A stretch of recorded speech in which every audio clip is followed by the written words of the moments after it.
Sound is an important aspect to any video production, and here you have access to all the high-quality audio equipment to make the best production possible. These are just a few pieces of equipment here at the studio.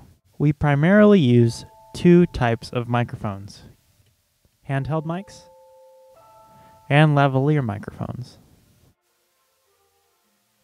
The handheld microphone is powered by the wall outlet.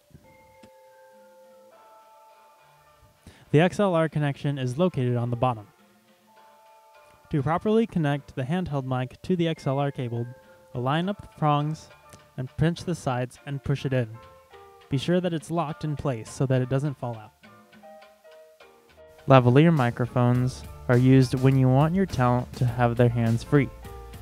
To attach a lavalier microphone to a talent, pull out their outermost layer of clothing. The final step is to attach the microphone's head in the collar area of the talent's chest, directed towards the talent's mouth. If the audio is too noisy in this position, turn the microphone head away and adjust accordingly. All XLR cables in the studio connect to these ports. The numbered outlets correspond to an input on the soundboard. Never plug an XLR cable into outlet 1 as is used for tone.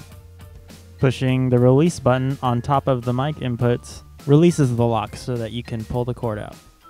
Microphones, gels, gloves, and other audio equipment can be found in the back of the studio control room. The leather cases on the shelf are where you can find all the lavaliers and condenser microphones. Be sure to always put them back when you're finished with your production. The audio board is basically the master control unit of all audio components of the studio. There are a lot of different buttons and faders on this mixer, but isn't nearly as complicated as it looks. We'll now go through the different controls of the audio mixer. The computer on the left is the Mac.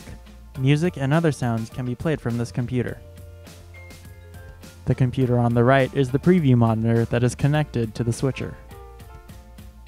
This is the CD player. Any music that's played from a CD can be inserted here and used for productions. This is the master fader. This controls the final volume of all inputs in the studio. Every single microphone, CD, and computer input's volume can be controlled here. All of these faders on the soundboard are used to control the different levels of the inputs.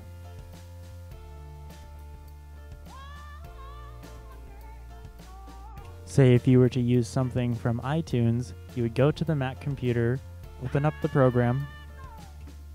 From here, you would then select the song you want, and it would then be played from the audio board. The volume for programs like iTunes and other things on the Mac computer can be controlled with these faders. This is the CD input. The volume of any audio that comes from the CD player above the audio console is controlled from these two faders. There are several buttons and knobs above the faders on the audio board. Specifically, there are two buttons, solo and cut. If cut is pressed, then that specific channel is muted and any audio being played from it is silenced. If it is pressed again, the channel is unmuted. If solo is pressed, then all other audio inputs are muted, and that specific channel is the only one being heard. Pressing it again brings back the other audio inputs. For those that don't know, gain knobs work very much like the volume faders. Say if a specific talent had a mic that was much closer or sensitive than every other talent's.